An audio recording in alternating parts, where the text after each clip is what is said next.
여러분, 머릿속에 갑자기 번뜩이는 아이디어, 그거 어떻게 잡으세요? 그 찰나의 영감을 놓치지 않으려는 노력은 정말 인류의 아주 오래된 숙제였죠. 그리고 오늘날 우리 앞에는 그 어느 때보다 많은 선택지가 놓여 있습니다. 네.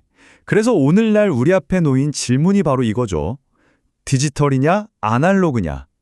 터치 한 번으로 모든 걸 저장하는 스마트폰의 편리함, 그리고 사각거리는 소리와 함께 생각에 푹 빠지게 만드는 종이와 펜.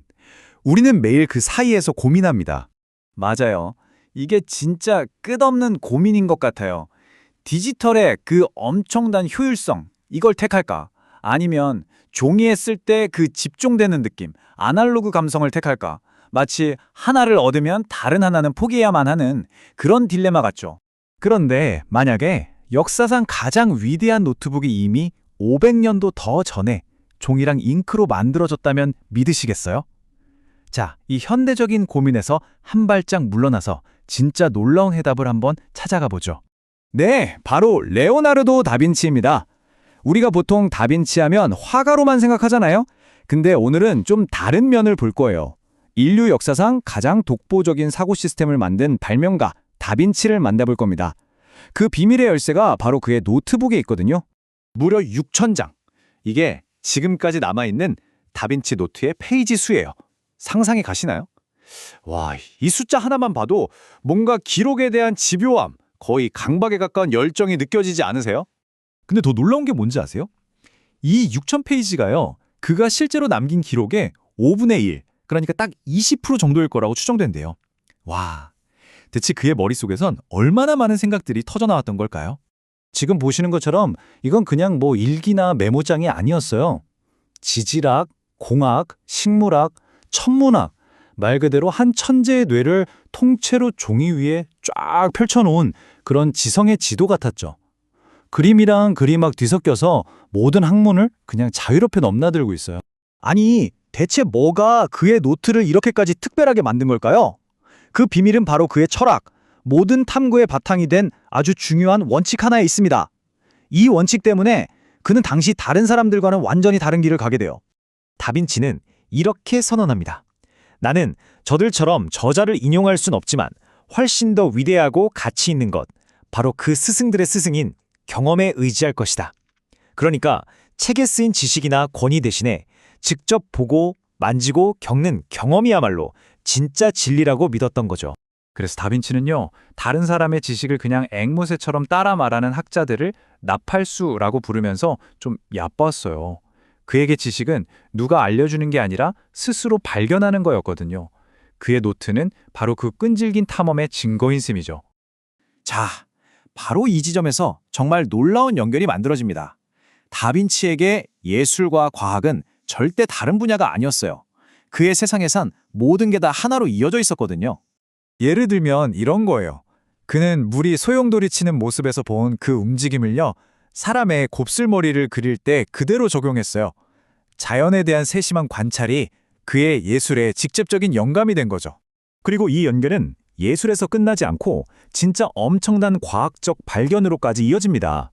그는 강물에서 본 그 소용돌이에 대한 지식을요, 전혀 다른 분야, 바로 해부학에 적용한 거예요.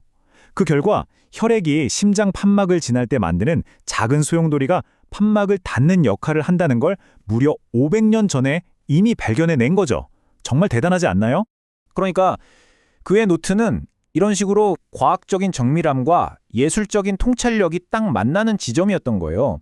우리가 잘 아는 비트루비우스적 인간 그림도 그렇죠. 인체의 비율을 수학적인 원리로 분석해서 가장 완벽한 기하학적 형태로 표현해낸 거잖아요. 심지어 그의 관찰력은 과학과 예술을 넘어서 이야기, 그러니까 우화를 쓰는 데까지 뻗어나갑니다.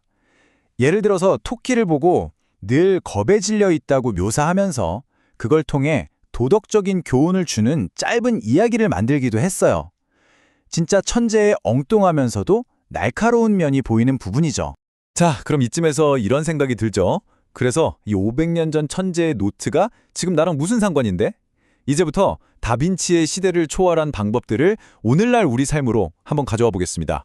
다빈치의 위대한 노트를 우리 삶에 적용할 수 있는 4가지 원칙으로 한번 정리해 볼까요? 자, 첫 번째는요. 모든 것을 포착하라는 겁니다. 그냥 글씨만 쓰지 마시고요. 다빈치처럼 그림도 그리고 스케치도 하면서 아이디어를 시각적으로 연결해 보는 거예요. 그리고 두 번째 원칙, 끊임없이 호기심을 가져라. 한 분야에서 얻은 지식을 전혀 다른 문제에 한번 적용해 보는 거죠. 세 번째는 경험을 길잡이로 삼으라는 겁니다. 누가 그렇다고 해서 그냥 믿지 말고 직접 해보고 부딪혀보고 확인해보는 거예요. 마지막으로 정말 중요한 네 번째, 바로 연결점을 찾아라.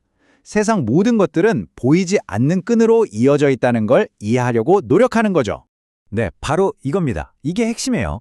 노트북의 진짜 목표는 그냥 정보를 받아 적는 게 아니라 새로운 연결을 만들어내는 겁니다. 수동적으로 기록하는 게 아니라 능동적으로 생각하는 과정이라는 거죠. 자, 그럼 오늘 우리가 다빈치에게서 배운 것들을 최종적으로 정리해 볼까요?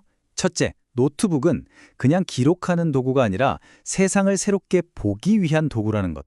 둘째, 글과 그림을 합치면 이해가 훨씬 깊어진다는 것. 셋째, 진짜 지식은 책상 앞에서가 아니라 직접 부딪히는 경험에서 나온다는 것. 그리고 마지막으로 가장 중요한 것, 가장 위대한 통찰은 전혀 상관없어 보이는 것들을 연결할 때 터져 나온다는 사실입니다. 그는 인생의 마지막에 이런 말을 남겼습니다. 나는 사는 법을 배우고 있다고 생각했지만 실은 죽는 법을 배우고 있었노라. 지식에 대한 그의 끝없는 탐구는 결국 삶과 죽음이라는 가장 근본적인 질문으로 이어진 거죠. 여러분, 오늘 여러분의 노트에는 무엇이 기록될까요? 그리고 그 기록은 또 어떤 새로운 연결을 만들어낼까요?